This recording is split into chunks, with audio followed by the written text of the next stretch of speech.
สบายดีเนาะพี่น้องคือทุกคนมาพบมาพอกับพี่เสือบันแพงเนาะพี่น้องนี่อยู่บ้านเนาะบ้านเขาเองเนาะนี่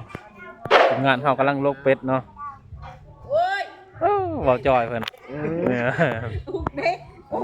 น้อยก้อยว่าจะคนดังว่าหมอนี่ว่าจะดังว่าวะยิ้มเขาโลด นี่เขาอีช่างนี่ขาเป็ดจักโตเนาะพ่อบ้านฮะขาเป็ดจักโตมาทีมงาน ประมาณ10ขอเบาลี่เพิ่นเด้อที่ออกคลิปน้ำกันได้เลยพอเบาลี่ได้นี่ใส่แว่นรอเลยธรรมดาเลยแล้วเสียใหญ่ได้ดีเพิ่นว่าได้สปอร์ตเนาะขาเป็ดงานดองเด้อมาเด้อมาเด้ออยู่บ้านน้อยไรเพิ่งทับปังท้องเด้อนี่มากินได้เนาะอยู่แบบบ้านนอกเนาะ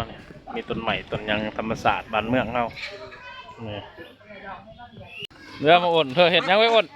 มาสัมผัสมาอ่นได้มื้อนี่ลวกไก่โอ้ลวกไก่เว้ยโอ้ไก่โอ้ไก่มาอ่นนั่นนี่เนาะเว้ยมีฮ้อนมียังเหรออ่นมาลวกไก่โอเคเนาะบ่าวยังไรยังห่างเอามาสบายดีเนาะบ๊ายบายไปถ่ายคลิปจน